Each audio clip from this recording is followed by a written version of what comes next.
안녕하세요. 저는 드라마보다 더 드라마 같은 일을 겪은 40대입니다. 만년 직장인으로 열심히 살다가 언젠가 제 꿈을 이루기 위해 열심히 돈을 모았어요. 저는 회사 생활을 앞으로도 몇십 년을 더 해야 한다고 생각하니까 너무 지겹더라고요.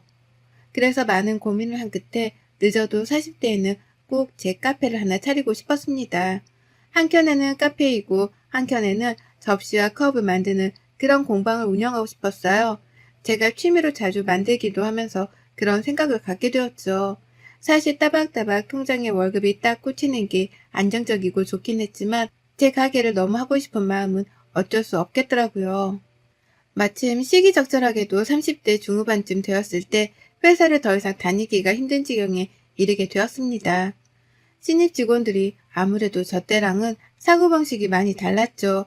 나름 꼰대 소리 안 듣고 싶고 고지식하다는 소리 듣기 싫어서 프리하게 두는 편인데 지각을 해놓고도 당당하게 벌금 내면 되는 거 아니에요? 벌금도 내는데 죄송하다고 말까지 해야 해요? 이런 뻔뻔한 행동뿐 아니라 점심시간에도 본인 것만 딱 가지고 본인 자리에 가서 유튜브를 보며 웃으면서 먹더라고요. 물론 이게 잘못된 건 아니지만 참 많이 다르다는 걸 느꼈고 그들의 생각도 존중을 해주되 너무 잘못된 부분은 뭐라고 했죠. 그 중간에 끼어있는 직원들 역시 너무 힘들다고 하더군요. 신입들이 자꾸 왜 저런 친구들이 들어오는지 모르겠다면서 본인들 신입 때는 알아서 눈치껏 했는데 요즘은 그런 게 없는 것 같다고 말을 했죠. 그래도 견디고 또 견디는 와중에 야근이 잦아지기 시작해서 안 그래도 힘든데 회사에서 급여를 이번 연도는 동결로 가자고 하더군요. 이유를 물었더니 성과 부분은 다 우수하고 좋으나 회사 사정이 어려워서 이번 연도만 이해를 부탁한다고 말을 했죠.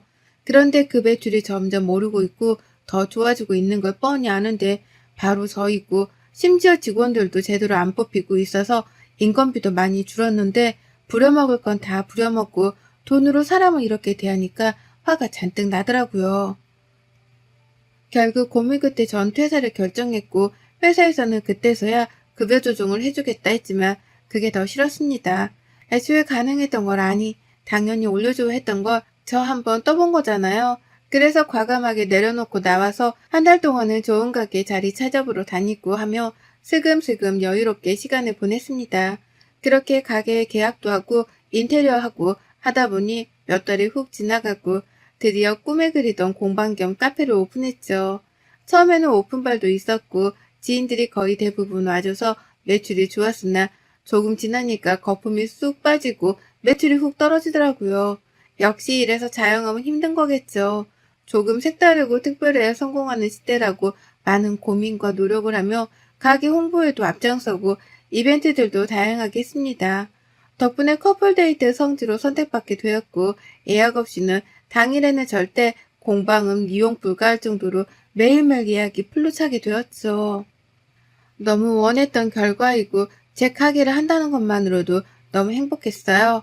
그렇게 여유를 찾으니 마음에도 안정이 생겼고 주변을 둘러보게 되었습니다. 그러던 중 제 공방을 자주 찾아오던 애랑이와 연애를 시작하게 되었어요. 늘 컵 2개, 그릇 2개, 이런 식으로 2개를 만들었는데 한 개는 꼭 제게 선물을 해줬죠. 그런데 거기에 뭔가가 적혀 있었어요. 짧게 짧게 적혀 있다 보니까 다음번에 빨리 와서 만들어주길 하며 기다리게 되더라고요. 그렇게 몇 번 왔다 갔다 하던 예랑이가 제게 써준 말을 모두 조합해보니 이거였죠. 처음부터 내 사람이다 싶었는데 진짜 내 사람이 되어줄래요? 저걸 하겠다고 6번의 수업을 받았고 6개의 선물과 함께 마지막 조각까지 완성되던 날 저는 기쁨을 감추지 못했습니다. 뭔가 오글거리지만 되게 로맨틱하잖아요. 애랑이와의 연애는 처음부터 끝까지 로맨틱했습니다. 사람 자체가 설탕마냥 달달해서 말 한마디를 하더라도 너무 스윗한 사람이었어요. 좋았습니다. 뭔가 저를 위해 나타나줄 그런 사람 같았어요. 애랑이의 직업은 달달하고 로맨틱한 성격과는 어울리지 않게 형사였습니다. 뭔가 되게 신기했어요. 주변의 경찰엔 친구들은 있는데 정말 강력 사건을 다루는 형사는 처음이었으니 말이죠. 처음엔 신기했는데 점점 시간이 갈수록 마음이 무겁고 매일 불안하더라고요. 애랑이 몸에 상처가 꽤 있는데 일하면서 다친 영광의 상처라고 하는데 그런 얘기를 들을 때마다 제 심장은 녹아내릴 것 같았습니다. 또 사건에 대해 정확히 물어볼 수도 없고 말해줄 수 없기에 서로 대화가 중간중간 끊기는 느낌도 있었죠. 그런데 이건 이해했어요. 그러나 제가 걱정인 건 정말 저러다 크게 다칠까 봐였습니다. 하루는 제가 공방도 쉬는 날이고 해서 겸사겸사 밤샘 근무하고 피곤할 애랑이를 위해 도시락을 잔뜩 만들어서 갔어요. 물론 다른 분들도 드시라고 양을 넉넉히 싸서 갔죠. 도착했는데 어디로 어떻게 가야 할지도 모르겠고 따로 약속을 잡은 게 아니라서 함부로 막 들어갈 수가 없더라고요. 급히 애랑이에게 전화해서 우선 1층으로 얼른 데리러 와달라고 했고 그렇게 애랑이의 도움으로 들어가서 도시락을 전해주고 팀원분들과도 인사를 나눴죠. 저도 식사를 하기 전이라서 같이 도시락을 먹으면서 이런저런 대화를 나눴는데 오히려 대화를 나누고 다녀오고 나서 마음이 더 무거워졌습니다. 위험한 일이 굉장히 많아요. 다치거나 하는 일이요. 아휴, 모르면 몰랐지. 알고 나니까 너무 걱정되는데 저한테 제대로 말도 안 해줘서 전 잘 모르거든요. 아유, 많죠. 저희도 뭐 목숨 걸고 현장 가는 거니까 정말 다 내려놓고 저항 없이 따라와 주는 경우도 있지만 이판사판이다 하며 이 악물고 끝까지 덤비는 경우도 있는데 이 힘을 막는 게 보통이 아니거든요. 그쵸. 저희 와이프도 연애 때도 그랬지만 결혼하고 얘까지 생기니까 제가 조금만 다쳐도 눈물부터 흘리더라고요. 그런 거 보면 괜히 미안하기도 하고 내가 형사라는 직업을 괜히 선택했나 싶기도 한데 그렇다고 매일 위험한 것도 아니고 단순 사건도 있고 하니까 너무 걱정 마세요. 또 혼자 움직이게 절대 안 하고 팀 짜서 다니니까 걱정 마세요. 거봐, 걱정 말라니까? 내가 당신한테나 부드럽지. 현장에서 악마야, 악마. 다들 다치지 마세요, 정말로. 다음에 제가 또 놀러 왔을 때도 지금처럼 꼭 건강하셔야 해요. 그나저나 입맛에 맞을지 모르겠어요. 한다고 하긴 했는데. 아유, 무슨 말씀을. 너무 맛있어요. 맨날 밖에서 대충 사 먹고 짜장면이나 시켜 먹고 컵라면 먹었는데 오랜만에 진짜 맛있는 집밥 먹은 기분이에요. 고마워요. 그리고 저희 모두 절대 안 다칠게요. 들어보니 현장에 막상 가봤을 때 생각보다 더 위험한 경우들이 많다고 해요. 그래서 힘겨울 때도 있지만 서로가 다치지 않도록 서로를 보호하며 일을 하니까 걱정 말라고 하셨죠. 다른 걸 떠나서 목숨 내놓고 일한다는 그 말이 너무 속상했어요. 현장에 나가 있을 때는 연락도 거의 못하기 때문에 무슨 일이 생기진 않았겠지. 약간 그런 걱정이 들어서 마음이 내내 조마조마하긴 했습니다. 근데 또 사람은 적응의 동물이라고 이런 연애를 1년이 넘도록 하니까 약간 내성이 생긴 건지 어느덧 저도 화이팅하고 나쁜 놈 딱 잡아 그냥 알겠지? 라고 하게 되는 여유가 생기더라고요. 애랑이는 늘 제게 본인을 걱정하며 마음 졸이는 걸 알기에 중간에라도 연락을 아주 짧게라도 남겼습니다.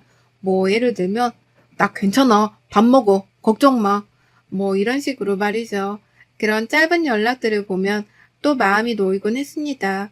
깨랑이가 저희 공방에 와서 뭘 만드는 걸 굉장히 좋아라 했는데 제가 하루는 물어본 적이 있어요. 왜 그렇게 좋냐고 말이죠.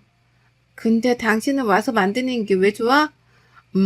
내 일상은 시끄럽고 험하고 사건 사고들이 멈추지 않은 곳인데 여기 당신이랑 조물조물해서 뭐 하나씩 만들어낼 때면 뿌듯하기도 하고 그 순간만큼은 머릿속이 아주 조용해서 좋은 것 같아.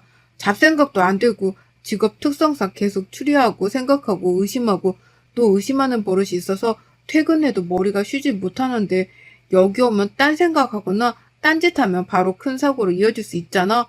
그래서 완전 집중하다 보니까 머리가 맑아지더라고. 오, 나랑 똑같은 이유네? 나도 그래. 만드는 순간만큼은 머리를 비우고 집중하는 편인데 그렇게 하니까 확실히 머리도 덜 아프고 스트레스도 덜 받더라고. 사건들이 많으면 참 바쁜 애랑이라서 일주일을 넘도록 못 본 적도 많지만 이해했고 전 그럴 때면 제 개인적인 시간을 보내며 애랑이를 응원하고 기다려줬습니다. 어느덧 2년쯤 연애를 했을 때 애랑이가 결혼 얘기를 먼저 꺼내더라고요. 마감할 때쯤 짠하고 나타나더니 꽃과 함께 나타나더니 대체 언제 준비했는지 카페에 있는 빔에 저희 영상이 딱 나오더라고요. 2년간 쌓인 추억들을 사진으로 보는데 기분이 참 묘하기도 하고 눈물이 많이 났던 하루였죠.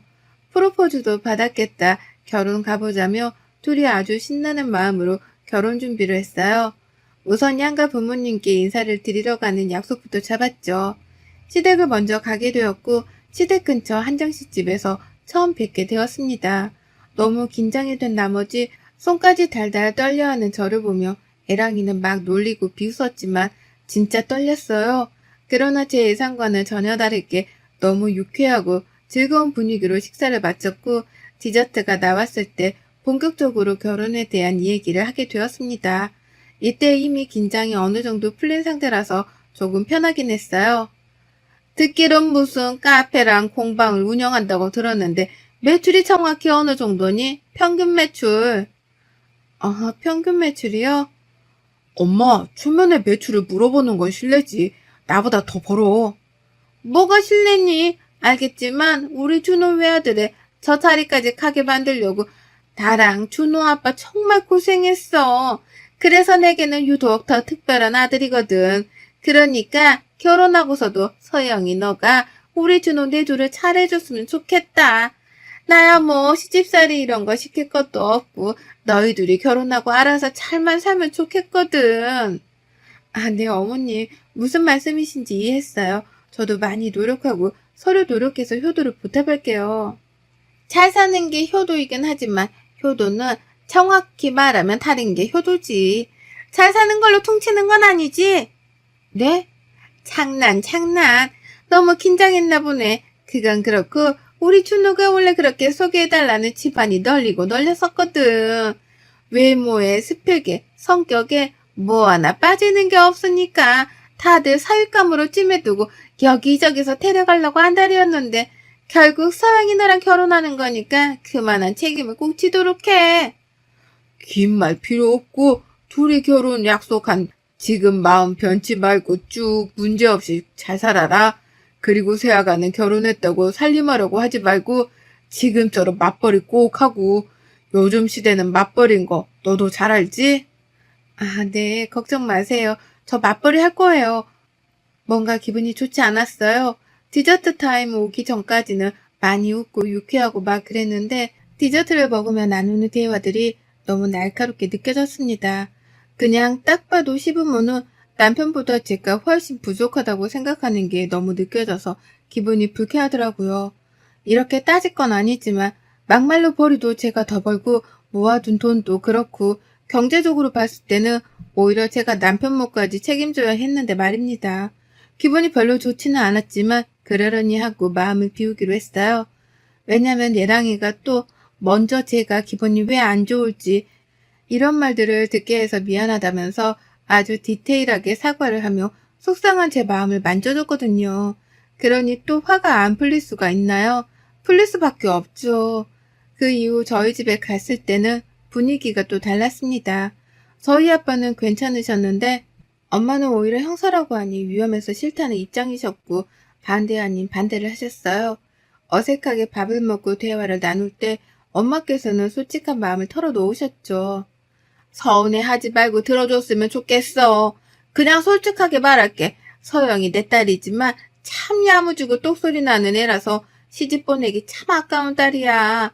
그런데 데려온 사람이 강력 사건만 다루는 형사라고 하니까 솔직히 난 싫어. 사고라도 생기면 어쩌나 싶고 매일매일 걱정하면서 살 내 딸 생각하면 또 마음이 아프고 난 그렇거든.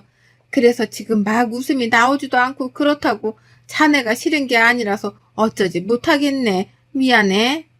아닙니다, 장모님. 솔직하게 말씀해 주셔서 감사해요. 저였어도 제 딸이 데려온 남자가 이렇고 결혼하겠다고 하면 너무 귀해서 못 보내요. 그런데 저는 서영이를 진심으로 사랑하는 것뿐 아니라 목숨 바쳐 지켜주고 싶은 사람이에요. 장모님, 장인어른, 여지껏 두 분이서 함께 지켜주신 거 이어받아서 제가 무슨 일 있어도 제 와이프는 꼭 지키며 걱정 끼치지 않고 몸조심하면서 그렇게 살게요. 혼자일 때는 몸을 안 사려 많이 다치기도 했는데 이제는 저도 식구가 생기는 거니까 제일 뒤에서 몸살이면서 다닐게요. 약속드려요. 그래, 난 남자답고 좋네. 다만 서영 엄마가 말한 것처럼 혹여나 사고가 생길까 그게 조금 걱정이긴 하지만 걱정이 태산인 인생 살면서 일어나지도 않은 일까지 걱정하면서 살지는 말자고. 우리 너무 힘들지 않아? 감사합니다. 제가 정말 잘할게요. 차라리 솔직하게 친정엄마가 말씀하신 덕분에 오히려 분위기는 확 풀렸고 화기애애하게 마무리가 되었습니다. 그 이후 순차적으로 하나씩 준비를 했어요. 저도 애랑이도 아예 계획표랑 준비할 리스트들을 쫙 만들어두고 거기에서 정해두고 거기서 하나씩 준비를 차근차근 하니까 크게 어렵진 않았습니다. 저도 애랑이도 둘 다 바쁘니까 서로 조금씩 배려하면서 시간 있는 사람이 더 여유롭게 준비를 하곤 했어요. 그러다 보니 드디어 결혼식을 올리는 당일이 다가오고 있었죠. 저희는 결혼식 하기 딱 2주 전에 신혼집에 대한 모든 것들이 완료가 되어서 미리 이사도 하고 들어와서 살았습니다. 그래서 신혼집에 들어가서 거의 일주일간은 청소하고 가구 배치도 다시 하고 아주 힘들었지만 남은 일주일은 여유롭게 지내다 결혼식을 올렸죠. 전날에 잠을 제대로 못 자서 설레임보다는 피곤함이 앞서고 졸려 죽겠었지만 정신 차리고 막 준비를 했습니다. 제가 준비를 하면서도 남편은 제 입에 김밥을 쏙쏙 하나씩 넣어줬어요. 물도 넣어주고 말이죠. 정신없어서 하루 종일 쫄쫄 굶을 거라고 하니까 지금 먹을 수 있을 때 얼른 김밥이라도 먹자면서 잔뜩 사들고 왔더라고요. 근데 드레스가 워낙 허리를 꽉 조여놔서 먹을 수 없었습니다. 먹고 싶지만 먹을 수 없었고 그냥 당 충전이나 할 겸 사탕이나 먹고 말았어요. 저희의 결혼식은 유쾌하게 준비를 했습니다. 저희가 정식으로 부부됨을 지인들과 가족들 앞에서 축하받고 인정받는 날인데 막 바보처럼 울고 싶지 않았고 하객분들이 지루하지 않고 막 웃다가 가시길 바라는 마음으로 여러 가지를 준비했죠. 그렇게 하객들 분위기도 최상이었고 거의 무슨 클럽처럼 함성까지 들으며 난리도 아니어서 실제로 다른 모르는 분들까지 와서 저희 결혼식을 구경하셨다고 해요. 저희는 축가를 웃긴 댄스나 노래들을 했고 상황극도 했었거든요. 이제 시기 거의 끝나갈 때쯤 갑자기 시모가 손을 번쩍 드는 겁니다. 당황한 사회자가 왜 그러시냐고 하니까 시모가 성큼성큼 저희에게 다가와서 직원분께 마이크 내놓으라고 하는 거예요. 순서에도 없었고 대체 이게 뭔 상황인가 싶어서 너무 당황한 상태로 있었고 애랑이는 엄마 왜 그러시냐고 막 말렸죠. 알고 보니 시모는 약주를 조금 하셨더라고요. 그래서 술김에 갑자기 올라오셔서 마이크를 잡고 말씀하셨죠. 안녕하세요. 저는 여기 잘생긴 우리 아들 김준호 애미이고 여기는 이서영이 우리 며느리고 나는 최복자이고 내가 올라온 이유는 들려요? 아니 다른 게 아니고 내가 약주를 좀 했는데 이야 우리 어머니께서 아주 약주 조금 하시고 분위기 업 시켜주시려고 오셨구나. 그런데 우리 아버님이 어머님 모시고 가는 게 어떨까요? 저희 여기 빌린 시간이 정해져 있어서 이제 나가야 되거든요. 그래야 다른 사람들도 결혼을 해서 저희 때문에 그 사람들 결혼 못하면 어째요. 시끄럽고 나 딱 우리 며느리 이서영한테 할 말이 있어서 그렇거든. 다 필요 없고 우리 잘난 아들 내조 똑바로 하고 살아라. 내가 너 시집살이 안 시키는 대신에 넌 우리 아들 떠받들고 하늘 같은 서방님 이렇게 살아야 되는 거야. 알겠지? 늘 서방은 하늘처럼 대신 너는 바닥으로 그렇게 살아야 가정이 행복한 것이다. 순간 전 제기를 의심했고 순식간에 하객석은 난리가 났죠. 웅성웅성거리는 소리가 막 들리더니 그때 한 여자가 아이를 안고 나타나더라고요. 그 여자와 아이의 등장에 시모와 애랑이는 거의 기겁을 하는데 뭔가 느낌이 쎄했죠. 최복재 여사님 여전하시네요. 내가 진짜 보다 여기 며느리 될 분이 너무 안타까워서 구해주러 왔네. 내 알 바 아니니까 그냥 냅두려다가 그쪽 속으신 거예요. 이 새끼 애까지 딸린 이혼남이고 더 정확히는 그쪽이랑 만나기 전에 딴 년이랑 바람 폈고요. 그래놓고 얘도 저도 다 버리고 떠난 매정한 놈이고 그 옆에서 우리 아들은 잘나서 그럴 수 있다고 하던 게 여기 얘네 부모고요. 결혼 절대 하지 마세요. 그냥 지금이라도 알아서 다행이라고 생각하시고 저 같은 피해자를 더 만들고 싶지는 않네요. 아마 연애할 때는 너무 잘해줬을 거예요. 근데 그게 나한테만 그러는 게 아니란 게 문제지. 식장은 진짜 아수라장이 되었고 저희 친정 아빠께서는 올라오셔서 남편놈 정광이를 발로 확 차고 말씀하셨죠. 야 꿇어. 어디서 이딴 새끼가 감히 내 딸을 넘봐? 너는 법적으로 쳐넣을 수 있는 거 다 쳐넣어서 죄값 물게 만들 거니까 딱 기다리고 기대하고 있어. 이거 완전 사기꾼 집안이잖아. 그래 놓고 뭐? 귀한 아들 내조나 해? 당신은 능력도 뭣도 없는 옆했내니까 남편한테 살살 기면서 눈치 보고 사는 인생일지 몰라도 내 딸이랑 내 와이프는 그딴 인생 안 살아. 알겠어? 참나. 이미 이혼했고 다 끝났는데 뭐가 문제야? 그래 어디 법적으로 쳐넣어봐. 넣을 수 있는 게 있나? 멍청하면 이렇게 티가 난다니까. 기대해. 저희 엄마께서는 제 부케를 뺏어서 시모 얼굴을 미친 듯이 때리고도 분이 안 풀려 시모 멱살 잡고 흔들다 시모 한복을 아주 다 뜯어 놓으셨고 머리까지 산발을 만들어 놓으셨습니다. 그리고 애랑이야 뭐 코피까지 터졌고 이후 아빠 지인분 로펌을 통해서 진짜 넣을 수 있는 죄란 죄는 다 테트리스 하듯 껴넣어서 고소를 해버렸고 벌금도 꽤 많이 내고 기록까지 남기고 동네방네 소문나서 얼굴도 못 들고 다니고 결국 저희가 이 문제 해결하고 잠수 탔더라고요.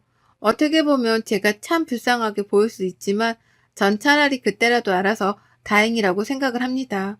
더 빨리 알았으면 좋았겠지만 그냥 생각하지 않으려고 노력 중이에요. 하루하루를 더 열심히 살면서 저한테 집중하며 그렇게 살고 있답니다. 여러분도 힘든 일이 있으시거나 견디지 못할 만큼 버겁게 느껴지신다고 너무 우울해하지 마세요. 저처럼 극복할 수 있습니다. 여러분의 생각은 댓글로 남겨주세요. 오늘도 시청해주셔서 정말 감사합니다.